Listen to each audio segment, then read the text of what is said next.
اچھا اسی دوران نا جو قرآن میں مختلف جو قومیں تباہ کی گئی ہیں نا ان کے بھی بتائے گئے ہیں، جیسے قوم لوط، قوم سمود، ان پہ آگ کا طوفان. پھر میں نے سوچا کہ اب تو آرکیولوجی جو ہے وہ اتنی ترقی کر گئی ہے، اب تو باقیات نکل گئی ہیں ان کی، تو ایسی جو عالی شان قوموں کا تذکرہ کیا جاتا ہے ان کی باقیات بھی تو ہونی چاہیے نا، تو ہوں گی باقیات. میں نے پھر وہ آرٹیکل جو تھے جو ریسرچ آرٹیکل تھے ان کو دیکھا. اس کے علاوہ جہاں پہ جو بک مجھے اویلیبل ہوئی نا، جو جہاں پہ بھی کسی قدیم تہذیب یا ثقافت کا ذکر ملتا تھا میں نے وہ کتابیں اکٹھی کرنی شروع کر دی، کیونکہ میں ان کے کھوج مطلب ریفرنس کے ساتھ دیکھنا چاہتی تھی کہ قرآن میں جن تباہ شدہ قوموں کا ذکر کیا گیا ہے ان کی ثقافت کیسی تھی، وہ کون سی ایسے کاموں پہ، کون سے ایسے کام تھے جن کی وجہ سے کئیوں کی شکلیں بگاڑ دی گئیں، کئیوں پہ عذاب بھیجے گئے. پھر اس آہستہ آہستہ نا میں پھر ثقافتوں کو پڑھنا شروع کر دیا میں نے اسلام سے. پہلے میں یہ سمجھتی تھی کہ 1400 سال جو پہلے اسلام ہے نا، اس سے پہلے تھا ہی کچھ نہیں تھا ہی کچھ نہیں. دیکھیے اتنی عمر میری ہو چکی تھی، میں تب تک اسی وہم میں جی رہی تھی کہ اسلام سے پہلے زمانہ جاہلیت تھا، وہاں پہ ترقی تھی ہی نہیں، کچھ بھی نہیں تھی. یہ محمد آئے تو انہوں نے بہتر حالات کیے. جب میں نے باقیات یہ آرکیولوجیکل سائٹس کو پڑھنا شروع کیا، قدیم تہذیبوں کو پڑھنا شروع کیا، تو میں ان کو یونانیوں کو پڑھا، یونانیوں سے پیچھے وہ جو بیبلونین تھے ان کو پڑھا، مصریوں کو پڑھا، اس کے بعد وہ جو آخر پہ تھے سومیرین تھے ان کو پڑھا. سومیرین سے ہوتے ہوئے تھے غاروں کے آرٹ تک پہنچ گئی میں، غاروں کے آرٹ سے ہوتے ہوتے اس سے پیچھے چلے گئے. تو آہستہ آہستہ سومیرین ٹیبلٹس کی نا جب میں نے سومیرین ٹیبلٹس کو پڑھا نا، جب مجھے پتا چلا کہ آج سے تقریباً 4500 قبل مسیح پہلے سومیرین جو ٹیبلٹس تھیں، آج سے تقریباً 6500 سال پہلے، تو ان کے ساتھ جو لوہیں تھی نا ان کا ترجمہ ہو چکا تھا. ابن حنیف ہے پاکستان میں، انہوں نے ترجمہ کیا ہوا تھا، لیکن وہ بک مجھے کہیں پہ اویلیبل نہیں ہوئی، لیکن وہ آن لائن تھی دیکھتا تھا. تو میں نے اس کو پڑھا، کیونکہ میں قرآن نے جن قوموں کی تباہی کا ذکر کیا ہے نا، میں ان قوموں کو، ان کے حالات و واقعات کو، ان کی ثقافت کو پڑھنا چاہتی تھی کہ آخر وہ کون کون سے فیکٹرز تھے، کون کون سی چیزیں تھیں. اور میں یہ بھی دیکھنا قرآن میں یہ بھی ذکر ہے کہ حدیث میں یہ میرا خیال کہ کہ ہم سے پہلے جو قومی تھی وہ ٹیکنالوجی مطلب اس مہارت کے لحاظ سے بھی بہت اونچی تھی. تو میں ان کی مہارتوں کو دیکھنا چاہتی تھی کہ ان کی مہارتیں کس شعبے میں تھی، ان قوموں کی مہارتیں. تو جب میں نے سومیرین ٹیبلٹس کا ترجمہ ابن حنیف کی کتاب ریختہ بھی پڑھی ہوئی ہے، اس کا انہوں نے ترجمہ کیا ہوا ہے اردو میں. تو جب میں نے ترجمہ پڑھا تو اس میں تھا یہ تخلیق کا قصہ. تخلیق کے قصے میں یہ سیم یہی تھا، مٹی سے تخلیق کیا گیا اور پسلی سے نا عورت کو نکالا گیا. میں نے جب وہ ٹیبلٹ پڑھی، اس کا ترجمہ پڑھا، میرا تو دماغ اڑ گیا. میں نے کہا یہ میں جس اسلام کو میں کہتی ہوں کہ 1400 سال پہلے اس نے ہمیں بتایا ہے، تو اس اسلام سے بھی 5000 سال پہلے ہی سومیرین کسی ٹیبلٹس میں لکھی ہوئی ہے یہ بات، یہ جو تخلیق آدم کا قصہ ہے، جس کو میں ثابت کرنے کے لیے دن رات ایک کر رہی تھی، جس کو میں نے ہر آرٹیکل سرچ کر کے اس کو ریلیٹ کرنے کی کوشش کی، جس پہ میں نے خلقہ اور جالا کو آپس میں کمپیریزن کر کے یہ ثابت کرنے کی کوشش کی کہ آدم کو اتارا گیا تھا، خلقہ کا لفظ نہیں ہے، جال کا لفظ ہے، اس کو افریقہ میں اتارا گیا تھا. اس کے لیے میں نے انگلش کتابیں بھی ترجمے کے ساتھ بہت ساری پڑھی اس فینومینا کو ثابت کرنے کے لیے. لیکن جب میں ٹیبلٹس میں دیکھا میں نے کہا یہ کیا، میں اس پہ اتنی محنت کر رہی تھی. یہ تو تب کے مت ہے جب ابھی انسان نے کیا اسے کہتے ہیں مظاہر فطرت کو دیکھنا شروع کیا تھا.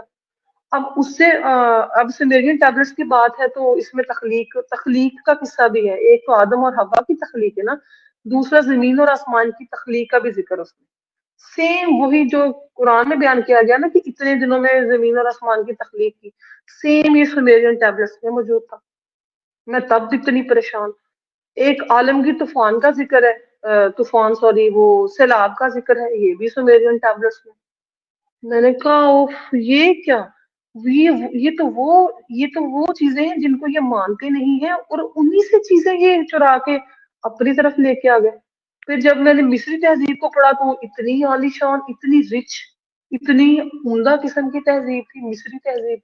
میں تو حیران رہ گئی، میں تو ان کا آرٹ ان کی شاعری، ان کا جو سسٹم تھا، کلیریکل سسٹم تھا، لکھنے کا طریقہ تھا ان کا، احرام تھے انہوں نے بنائے. میں تو اس پہ مبہوت رہ گئی، ان کی ممیفیکیشن پہ. تب یہ فرعون کا عقدہ بھی مجھ پہ کھلا. یہاں پتہ مسلمانوں میں اکثر کیا کنسیپٹ ہے، وہ ایک ہی اینٹی کو فرعون سمجھتے ہیں کہ فرعون ایک ہی بادشاہ گزرا ہے ان کے نظر میں. میں بھی یہی سمجھتی تھی فرعون ایک ہی تھا بس، جس نے موسیٰ علیہ السلام پہ اتنے ظلم کیے. تو جب میں نے مصری تہذیب کو پڑھا، وہ جو ان کی 28 نسلیں تھیں، وہ تو بھائی وہ تو اس میں اخناتن کو جب میں نے پڑھا تو تب موسیٰ کا قصہ بھی. اچھا، سارگن آف دا کارڈین کو جب میں نے پڑھا تو سارگن آف دا کارڈین جو تھا 1700 قبل مسیح، وہ اس میں لکھ رہے ہیں کہ میں جب چھوٹا سا تھا تو میری ماں نے مجھے، میں بن باپ کے میں پیدا ہوا تھا یا جو بھی تھا، اس کا قصہ پتہ کیا ہے کہ اس کی ماں نے اس کو بکسے میں بند کر کے دریا نیل میں بہا دیا تھا، اور اس کو نیچے سے نام مجھے بھول گیا اس کا، کسی نے اس کو پالا تب وہ بادشاہ بنا. تو جب میں نے سارگن کا قصہ پڑھا تو یہ موسیٰ علیہ السلام کا قصہ تھوڑا سا اس سے ریلیٹ تھا. میں نے کہا یہ تو کتابوں میں موسیٰ علیہ السلام کا قصہ پڑھتی رہی ہوں کہ اس کے ڈر سے انہوں نے، فرعون کے ڈر سے کہ بن کس کے ڈر سے انہوں نے پانی میں بہا دیا تھا. تو جب میں نے خناتن کو پڑھا کہ اس کا قصہ تھوڑا سا مجھے ابراہیم علیہ السلام سے ملتا یہ جلتا ملا حائمہ جی، کہ سورج. جی حائمہ جی. جی آپ نے کتنا کچھ پڑھ لیا ہے کہ اتنا انٹرسٹ ہے کیا آپ کو کتابیں پڑھنے میں؟ میں نے اتنی زیادہ کتابیں اکٹھی کر لی تھی، اور کتابیں ساری کتابیں نہیں اب میرے پاس، یہ بھی ایک مس ہے. لیکن میں نا ساحل اصل میں نا میں قرآن کو سچ ثابت کرنا چاہتی تھی اپنے لیے، اپنی تسلی کے لیے. تو جب میں تہذیبوں کو پڑھتی گئی تب میں دیکھتی گئی کہ یہ ہے کیا، کون کون سے قصوں. وہ کہتے ہیں نا بھانمتی نے کنبا جوڑا، کیا وہ ایسی کہاوت ہے، کہیں کی اینٹ اور کہیں کا روڑا جوڑ کے تو اکٹھا کر دیا. یہ موسیٰ علیہ السلام کا جو قصہ تھا وہ بہانے والا قصہ تھا، وہ تو سارگن کی اس کے جو اس نے لکھا ہے اس میں یہ محفوظ ہے، کوئی بھی اس کو پڑھ سکتا ہے. جب میں نے ان کی یہودی جو ان کے قاعدے قانون کو پڑھا، تو جب میں نے حمورابی کو پڑھا، اس کے وہ جو تھا قانون تھے اس کے 285 کے 86 کے، جب میں نے ان کی شکوں کو پڑھا تو میں تو حیران رہ گئی. میں نے کہا آنکھ کے بدلے آنکھ، یہ سارے جو تھے جس کو میں شریعت سمجھتی تھی کہ یہ الہامی ہے، بھائی یہ تو پہلے سے موجود چیزیں ہیں جو اس میں سے کچھ چیزیں مختلف مذاہب نے اچک نہیں ہیں ان سے. تو اصل جو میرا دماغ کھلا نا وہ سمیرین ٹیبلٹس کا ترجمہ پڑھ کے کھلا. میں نے کہا نہیں بھائی نہیں، یہ تو کچھ اور ہی ہے جس کو میں سچ ثابت کرنے جا رہی ہوں. یہ سچ ثابت ہو ہی نہیں سکتا. میں اصل میں قرآن کے واقعات کو سچ ثابت کرنے پہ گئی تھی، کرنا چاہتی تھی، لیکن میں نے اتنی کوشش کی اس کو سچ ثابت کرنے کے لیے. آپ سمجھ سکتے ہیں کہ جب آپ اتنے عقیدت کے ساتھ کچھ کام کرنا چاہتے ہیں نا تو آپ کے لیے جو رزلٹ ہے نا، جب اپوزٹ نکلتے ہیں نا تو وہ آپ اس کو برداشت ایسے نہیں کر سکتے، آپ ٹوٹ جاتے ہیں. واقعی میں ٹوٹ گئی تھی، میں بہت پریشان تھی. مجھے سمجھ نہیں آ رہی تھی کہ آدھی زندگی جو میں گزار چکی ہوں اس کے لیے کہ مجھے ریوارڈ ملے گا، تو جس بیس پہ میں نے یہ سب کچھ کیا ہے وہ بیس ہل گئی میری، وہ بنیاد ہی ہل گئی میری.